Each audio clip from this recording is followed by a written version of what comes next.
সম্মানিত মুসল্লিয়ানি কেরাম, যে আল্লাহ রব্বুল আলামিন দয়া করে মায়া করে আল্লাহর ঘর মসজিদে আসার এবং বসার তৌফিক এনায়েত দান করেছেন, সেই জন্য সকলে আমরা শুকরিয়া আদায় করি আলহামদুলিল্লাহ। সমস্ত প্রশংসা কার জন্য?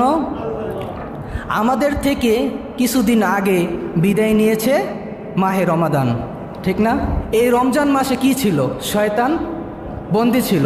কিন্তু এই রমজান মাস পেয়ে আমরা যারা নেক আমল করি নাই, তো এর জন্য কি দায়ী কি আমাদের নফস না শয়তান? কে দায়ী? নফস, তাই না? কারণ রমজান মাসে কি ছিল?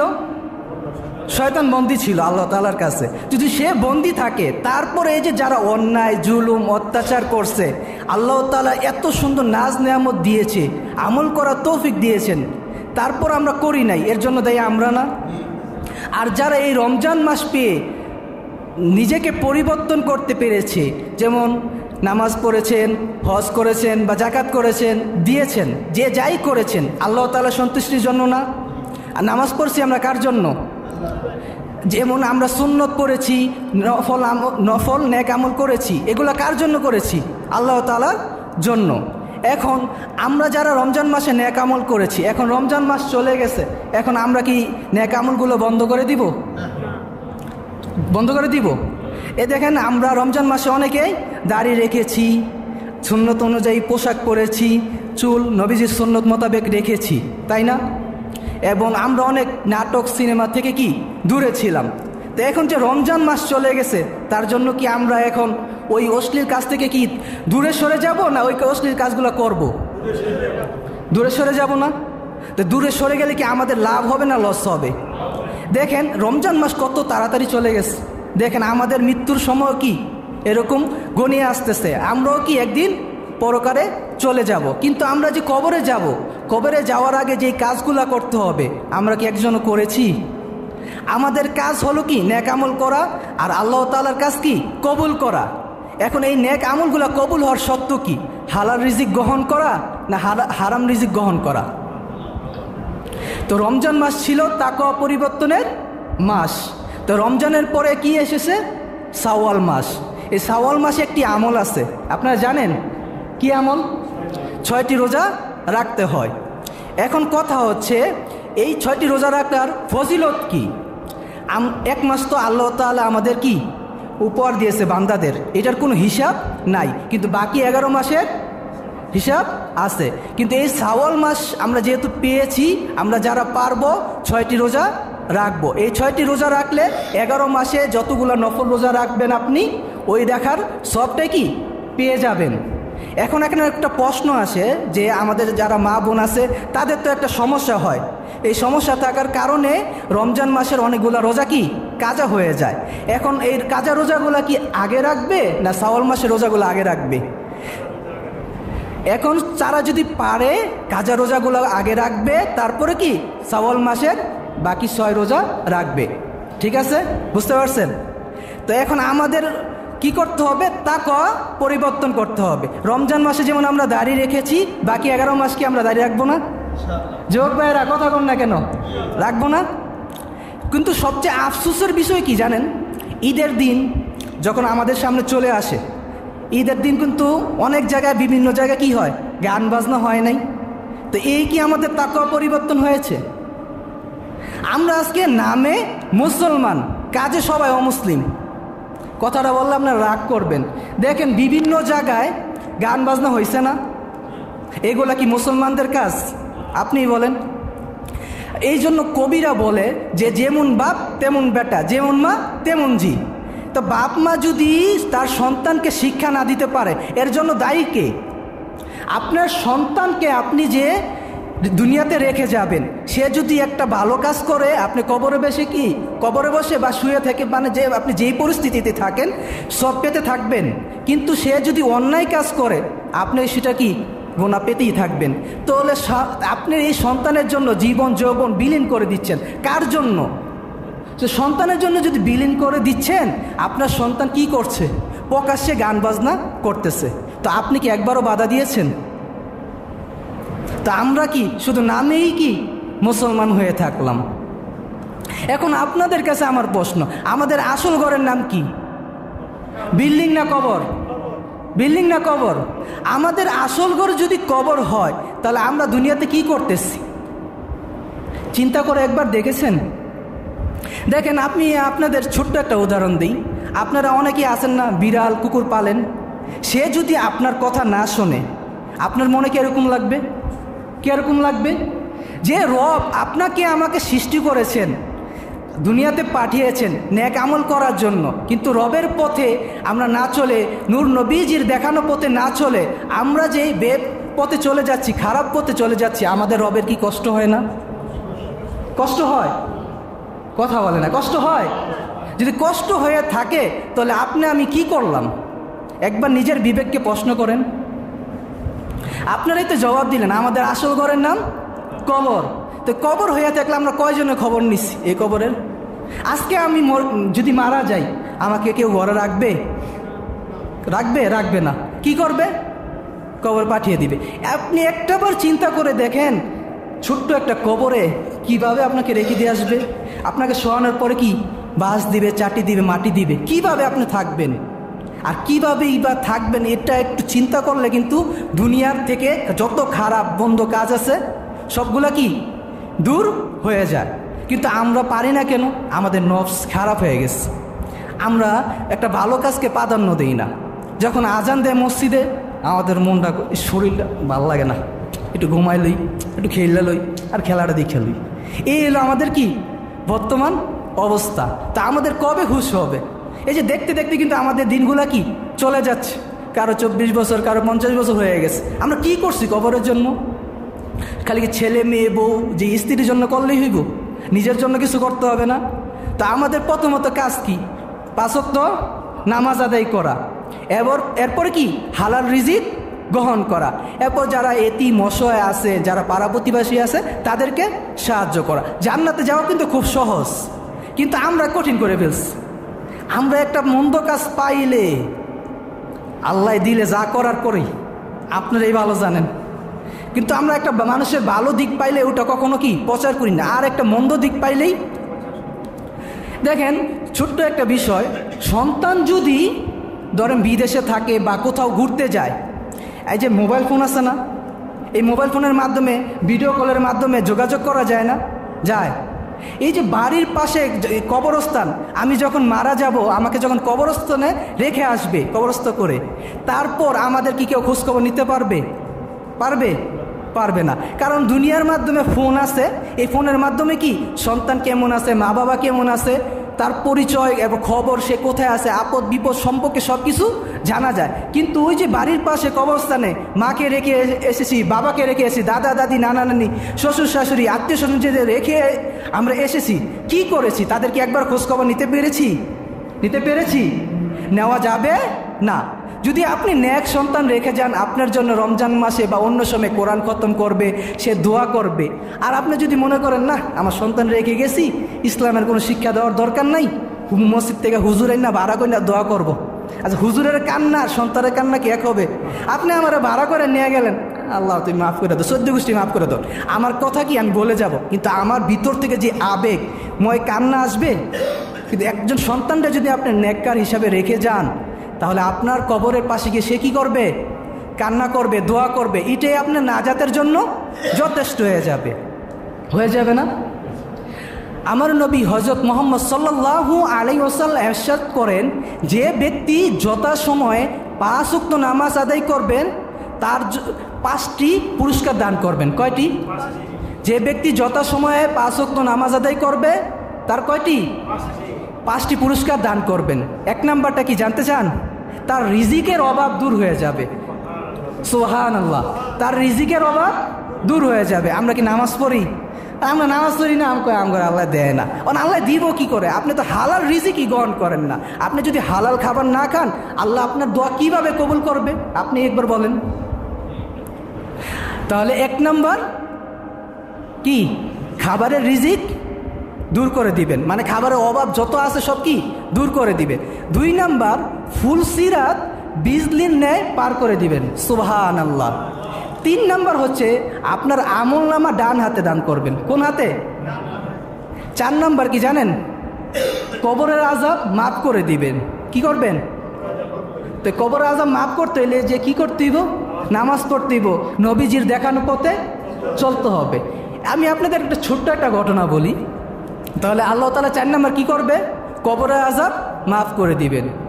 এক লোক মাটি দিয়ে কলস তৈরি করছে। কি তৈরি করছে? সে এই কলসের ভিতরে সকালবেলা পানি দেয়, কিন্তু সন্ধ্যার সময় দেখে সেই কলসের পানি গরম হয়ে যায়। কারণটা কি? দিনের বেলা না হয় কলসের পানি কি গরম হয়ে যায়। পানিটা সে পরিবর্তন করে আবার রাতে পানি দিলেও দেখে ফজরের সময় তার কলসের পানি গরম হয়ে যায়। দিনের বেলা না হয় সূর্যের তাপে কলসের পানি গরম হয়ে যায়, কিন্তু রাতের বেলা কেন গরম হয়? এটা কি চিন্তার বিষয় না? সে চলে গেল আল্লাহর অলির দরবারে। আল্লাহর অলির দরবারে গিয়ে বলতেছে যে, হে অলি। অলি মানে কি? সে একজন শিক্ষক, তাকে আমি কি শিক্ষক হিসাবে মানি। হে আল্লাহর বন্ধু, আমি একটি মাটি দিয়ে কলস তৈরি করেছি, সকালবেলা পানি দিলে সন্ধ্যার সময় গরম হয়ে যায়, আবার পরিবর্তন করে যদি পানি দেই কিন্তু ফজরের সময় গিয়ে দেখি এই পানিটা গরম হয়ে যায়। এর রহস্যটা কি? তারপর আল্লাহর অলি বলল, আমার মোরাকাবা করতে হবে, তুমি চলে যাও। আল্লাহর অলি মোরাকাবা করলো। তারপর সে আবার আগের মতন পানি দিতেছে, কিন্তু পানি আর কি গরম হয় না। তো এই বিষয়টা সে জানতে আবার আল্লাহর অলি দরবারে গিয়ে চলে গেল। আল্লাহর অলি দরবারে গিয়ে বলতেছে যে, হে আল্লাহর অলি, এখন তো আর আগের মতো পানি গরম হয় না। তখন আল্লাহর অলি প্রশ্ন করলো যে, তুমি যে কলসটা বানাইছো কোন জায়গার মাটি দিয়ে বানাইছো?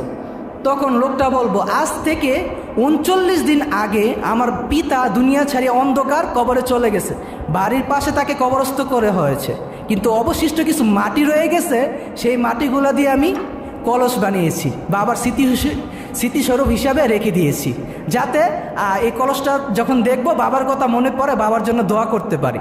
তখন আল্লাহর ওলি ডাক দিয়ে বলল, তোমার বাবা কবরে ঈমান নিয়ে যেতে পারে নাই। নাউজুবিল্লাহ। তোমার বাবা কবরে ঈমান নিয়ে যেতে পারে নাই, সেই জন্য তোমার বাবার কবরে জাহান্নামের আগুন দাউ দাউ করে জ্বলতেছে। নাউজুবিল্লাহ।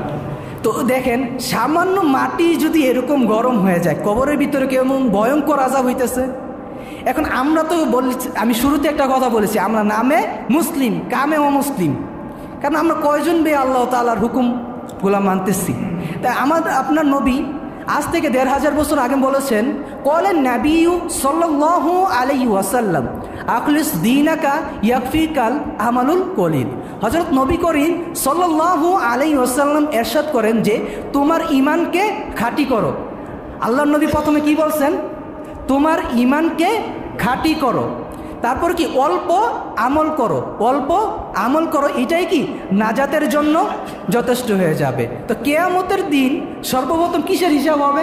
নামাজের। তো প্রথম হাদিসটা শুনেন, মিফতাহুল জান্নাতিস সলা, নামাজ বেহেশতের চাবি। তো নামাজ হচ্ছে কি বেহেশতের চাবি। এরপরে হাদিসে বলছেন, যখন আল্লাহ তাআলা আপনার থেকে কিয়ামতের দিন সর্বপ্রথম হিসাব নেবেন, আপনি তখন কি বলবেন, কি জবাব দিবেন? হাদিসে বলছেন, আউয়ালু মা ইউহাসাবু বিহিল আবদু ইয়াউমাল কিয়ামাতিস সলা। কিয়ামতের দিন সর্বপ্রথম বান্দার নামাজের হিসাব হইবে। তো তখন আল্লাহ তাআলার সামনে আপনি কিভাবে দাঁড়াবেন বলেন? সামান্য আমরা দুনিয়াতে যদি ঈদের দিন নতুন পোশাক না কিনি বা পরিধান না করি, নিজেরকে এরকম ছোট ছোট মনে হয়, কে কি বলবে, এরকম লাগে না? কিন্তু আল্লাহ তাআলা যে আমাদের সৃষ্টি করেছেন ইবাদত করার জন্য, আল্লাহ তাআলার সামনে আমরা কিভাবে দাঁড়াবো? একটাবার চিন্তা করে দেখছেন কিভাবে দাঁড়াবো? যখন বলবো, বান্দা আউয়ালু মা ইউহাসাবু বিহিল আবদু ইয়াউমাল কিয়ামাতিস সলা, তখন আপনি কি বলবেন? আল্লাহ চাইলে আমাদের মাফ করতে পারেন, কিন্তু আমরা যদি আল্লাহ তাআলার যেই হুকুমগুলা আছে এইগুলো যদি না মানি, হবে না। আপনি দুনিয়ার কোথাও ভ্রমণ করতে গেছেন, গাড়িতে আছেন, লঞ্চে আছেন, দাঁড়িয়ে যান বা বসেই নামাজ আদায় করে নেন। হয়তো বা মসজিদে আসলে যে জামাতের সহিত যে সবটা পাইতেন সেটা পাবেন না, কিন্তু নামাজটা কি আদায় হয়ে গেল। এই সমস্ত পৃথিবী কার? আল্লাহ তাআলার।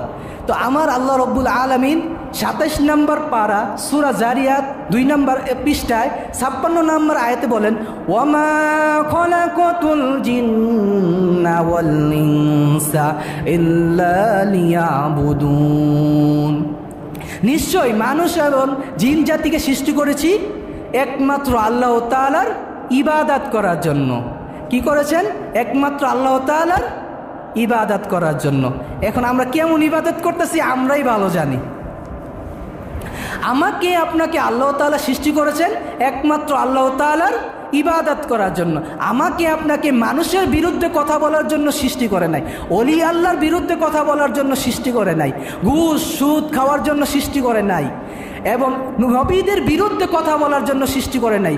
আখিরি নবী নূর নবী আমার হযরত মুহাম্মদ সাল্লাল্লাহু আলাইহি ওয়াসাল্লামের বিরুদ্ধে কথা বলার জন্য সৃষ্টি করে নাই, সৃষ্টি করেছেন আল্লাহ তাআলার ইবাদত করার জন্য। এখন আপনি অবসর সময় বসে আছেন, কেমন ইবাদত করতে পারেন? বসে বসে সুবহানাল্লাহ, আলহামদুলিল্লাহ, আল্লাহু আকবার এগুলা কি পড়তে পারেন। আরেকটি সুন্দর একটি নবীজির হাদিস আপনাদের বলে দিই। আপনার যখন অবসর থাকবেন, ওযু থাক বা না থাক, আপনার যখন অবসর থাকবেন, মুখ কখন কি অপবিত্র হয়? হয় না। মুখ দিয়ে সবসময় আল্লাহ তাআলার জিকির করা যায়, নবীর দুরূদ পড়া যায়। তো আপনারা যখন অবসর থাকবেন তখন ছোট্ট একটা আমল করবেন। আমলটি হচ্ছে, দেখেন, আল্লাহ তাআলা নবীজির প্রতি দুরূদ পড়েন, ফেরেশতারা পড়েন, এবং আমরাও কি পড়ি। যেমন আমরা পড়তে পারি সাল্লাল্লাহু আলা মুহাম্মদ বা সাল্লাল্লাহু আলাইহি ওয়াসাল্লাম। যে যে দুরূদ পারেন, বা নামাজের দুরূদও পড়তে পারেন। পারেন না? যে ব্যক্তি হযরত মুহাম্মদ সাল্লাল্লাহু আলাইহি ওয়াসাল্লামের উপর একবার দুরূদ পাঠ করে, তার উপরে 10টি নেকি কি নাজিল হয়, 10টি রহমত নাজিল হয়, 10টি গুনাহ আল্লাহ তাআলা মাফ করে দেন। সুবহানাল্লাহ। এই ছোট্ট আমলটা কি আমরা করতে পারি না? আমরা সবাই যখন অবসর থাকবো, ফ্রি থাকবো, তখন কি করব? সাল্লাল্লাহু আলা মুহাম্মদ বা সুবহানাল্লাহ, আলহামদুলিল্লাহ, আল্লাহু আকবার বা আল্লাহ তাআলার জিকির আজকার করব। এগুলা কি করতে পারবো না? এরপর আপনারা যারা সূরা ইখলাস পারেন, ইখলাস পারেন না? কুল হুয়াল্লাহু আহাদ, একসাথে কুল হুয়াল্লাহু আহাদ আল্লাহুস সামাদ লাম ইয়ালিদ ওয়া লাম ইউলাদ ওয়া লাম ইয়াকুল লাহু কুফুয়ান আহাদ। এই সূরাটা 3 বার যে পাঠ করবে তার জন্য আল্লাহ তাআলা কি একটা সুন্দর একটা কথা বলে দিয়েছেন। যে ব্যক্তি সূরা ইখলাস 3 বার পাঠ করবে তাকে 1 খতম কোরআনের সওয়াব দেওয়া হবে। এটা কিন্তু আবার সবার জন্য নাকি সবার জন্য না? আপনাদের জন্য না, সবার জন্য। এখন আপনি কোরআন শরীফ পড়তে পারেন না, যে কোথাও ঘুরতে গেছেন, ফিরিয়ে আসেন, বসে আছেন, দুরূদ শরীফ পড়লেন, তো সাথে সূরা ইখলাসটা কি পড়ে ফেললেন, ভালো না? তারপর আপনি যদি সূরা ইখলাস 10 বার পাঠ করেন, আপনার জন্য জান্নাতে একটি কি বাড়ি নির্মাণ করবেন। সুবহানাল্লাহ। তো এই যে আমরা বসে বসে কি করি, আজাইরা মোবাইল টিভি গান শুনি, এটা সেটা না করে আমরা কি করতে পারি? সূরা ইখলাসের আমল করতে পারি, করতে পারি না? আজকে আপনাদের একটা সুন্দর একটা কথা বলে যাই, জানি কিনা আপনারা শুনতে পেরেছেন কিনা। আপনারা, আমাদের অনেকের টাকার অভাব হয় না? হয়। এরকম কেউ আছে যে নাই, যে তার টাকার অভাব হয় না? ছোট্ট একটা আমলের কথা বলে দিয়ে যাব, বলবো, শুনবেন আপনারা? মনোযোগ দিয়ে শোনেন। যে ব্যক্তি ওযু সহকারে 100 বার দুরূদ শরীফ পাঠ করবে, যে কোনো দুরূদ, ঠিক আছে, আপনার মনোযোগ দিয়ে শোনেন, যে কোনো ব্যক্তি 100 বার দুরূদ শরীফ পাঠ করবেন এবং 25 বার সূরা ইখলাস পাঠ করবেন। কতবার? এরপর আবার 100 বার আবার 100 বার দুরূদ শরীফ পাঠ করবেন। প্রথমে 100 বার দুরূদ শরীফ, তারপর 25 বার কি সূরা ইখলাস, তারপর আবার 100 বার দুরূদ শরীফ পাঠ করবেন। কিন্তু এইগুলো পাঠ করার আগে আপনি নিয়ত করবেন আল্লাহ তাআলার কাছে যে, হ্যাঁ আল্লাহ, আপনি আপনার গায়েব থেকে আপনি আমাকে কি সাহায্য করেন। আপনি যদি মনোযোগ সহকারে সূরা ইখলাস 25 বার পড়েন আগে এবং পরে 100 বার দুরূদ শরীফ পাঠ করেন, তাহলে আপনার কি টাকা কোথা থেকে আসবে আপনি কল্পনা করতে পারবেন না। এই আমলটা করবেন আপনারা। কিন্তু আমরা নিয়মগুলো জানি না দেখে আমরা করি না। আজকে কি জানতে পারছেন? যেমন এমন হুজুর 100 বার দুরূদ শরীফ পড়লে তো অনেক সময় লাগে, তো আপনারা এই যে ছোট্ট দুরূদ পড়তে পারেন, সাল্লাল্লাহু আলা মুহাম্মদ, সাল্লাল্লাহু আলা মুহাম্মদ, সাল্লাল্লাহু আলা মুহাম্মদ, এগুলা কি পড়তে পারবেন না? এরপরে যদি আল্লাহ তাআলার কাছে দোয়া করেন, আল্লাহ তাআলা কি কখনো রাগ করবেন না? আপনার প্রতি খুশি হবেন। দোয়া করার আগে কিন্তু আমার নবীকে কি করতে হয়? স্মরণ করতে হয়। নবীকে স্মরণ করলে কি আল্লাহ তাআলা খুশি হয়।